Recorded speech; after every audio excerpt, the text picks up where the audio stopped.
Hello there, round 8, Skilling Open. We continue, and we are in the 8th round, and there was only one decisive game in this round, and this is the one. But it's a worthy game, very nice attacking game. Well, coming into this game, Teimour Radjabov is riding on a high, winning his first 2 games of the day, but Krzysztof Duda coming off tough losses against Nepomniachtchi and Carlsen, so he needs to find some energy and some quick wins, otherwise he's simply out of the top 8. But can Teimour Radjabov keep on flying high? We'll see in this game. Jan Krzysztof opened with knight to f3, knight f6, g3 and g6. Teimour quite happy to play this. He has, well, in his peak playing days, his peak playing days might be still ahead of him, who knows. But sort of like when he was in the World Elite, he was one of the few people that were willing to play the King's Indian on a regular basis, and he's fine to do that here. Bishop to g7. But white is playing a slow setup here, kind of a ready setup. c5 now by Radjabov, and because white is playing this slow setup, he decides to go for his share of the center. He plays e5, setting up a kind of a Botvinnik setup, but with a knight on f6. So this setup is named after the former world champion Mikhail Botvinnik, who liked to play with his pawns like this, with the white pieces. c4, castles, knight to c3, knight c6, and d3. And let's see a few more moves. h6. Black usually plays this before bishop e6, so there's no knight g5 hitting the bishop. That's what happens here, knight d2, bishop e6. So as somebody who sometimes plays the English opening, usually what I'm playing for is play on the queen side with rook b1 and playing a3, b4. So white's setup doesn't look all that threatening on the queen side yet, but black, on the other hand, is starting to set up some ideas on the king side. Bishop h3, maybe move the knight, push the f-pawn. So I wouldn't feel all that comfortable with white here. a3, rook a to c8, and knight d5. So trying to play for control of this d5 square. The downside of black's setup here is that he's giving up this square here on d5, and white tries to occupy it. b6, just fortifying the pawns on c5 and d5, the central pawns, before going on with further action here. And now bishop g4 comes on the board. Not sure what he had in mind here, but we have knight takes f6 here by Duda. Bishop takes and knight to e4. Bishop comes back, and now black is ready to start pushing here. He wants to play f5. Perhaps he had in mind just to get the bishop out of the way, so that there's no trade with bishop d5, bishop d2, and now f5 and f4.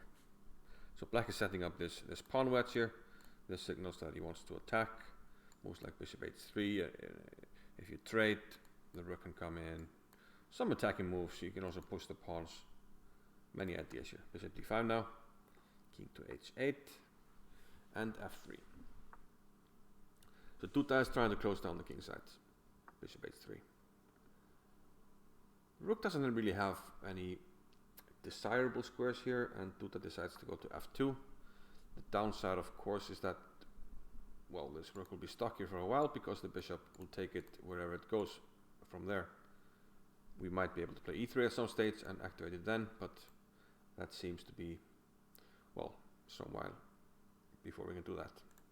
Okay, knight e7, trying to get this knight over to the king side, and Radjabov manages to do that now. Knight to f5. Of course hitting this pawn, but also sacrificing a pawn because white can take on f4, which he does. And he kind of has to accept this pawn sacrifice because otherwise black will simply play g5, fortify the pawn, and get this nice hole on e3. You can play bishop d4 and then put something on e3. So Duda plays. But now bishop d4. So white can win the exchange here. Black can win the exchange here if he wants. But it looks like he wants more. He plays queen g7. Getting ready to meet e3 with g5, trying to simply open up lines against the white king. After bishop d2, he plays g5 anyway, and after e3 it looks like he's going all in here with pawn to g4, trying to open things up. Now things are getting scary for white because, well, the king is under fire here on d-file, and perhaps the best move is to just tuck the king away, but here we could have very wild lines. For instance, black could play g3, rook doesn't have a good square, has to go to e2, and I mean white could probably be happy with this, even though the pawn is menacing. There's no clear continuation, and the bishop is under attack, so maybe white is surviving this. Also, if takes on h2, looks really scary. Let's say we take the piece. Some big threats are appearing here. For instance, knight f4, trying to block stuff, and this is a nice move, winning the queen actually. But white has 3 pieces, and what's going on here? Hard to say. Would have been a very interesting game. I'm not sure which one I would prefer here. In general, you tend to prefer the pieces, but the king is also quite open, so hard to evaluate. So perhaps white's chances were king h1 here to defend, but he played f takes g4. And now the g-file is opening up. There's going to be a discovery. Bishop f3 check. The king has to go to f1. And now opening lines. The rook enters the fray, as does the knight. Some big threats are appearing.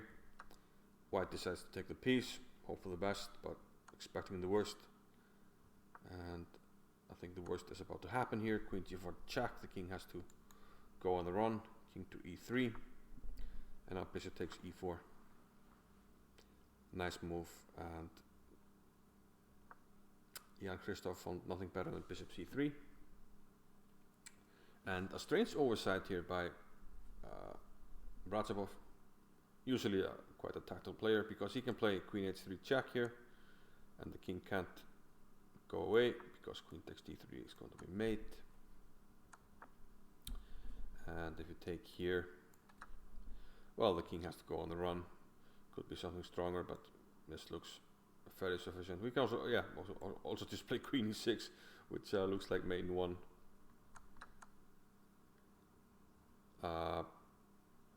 So all you can do is interpose. But instead he played knight g2. And I say this is strange because he must have been intending after rook takes d2 to play queen f3, followed by mate. So somehow he saw the idea in this line, but not in the other one. But Jan Krzysztof didn't want to be mated, so after knight g2, he played king to d2, trying to find some way to prolong the game, but losing the queen is simply too much. He had one check here, d takes c5, opening up the check, but the king is fine on g8. And yeah, after king g8, actually Jan Krzysztof resigned. He's down a clear full queen in the position for a bunch of pawns, but that's just not enough. So an excellent game by Radjabov, who is playing some fantastic chess here on day 2. Certainly entertaining. And well, this was maybe a slightly up and down game. This was not a perfect game, but they did play over 90%.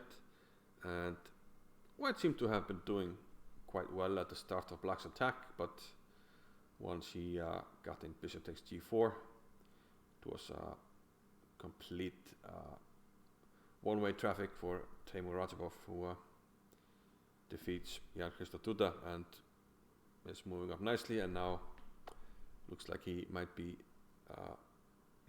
in with a very good chance to reach the top 8, but we'll have to wait and see. See you later.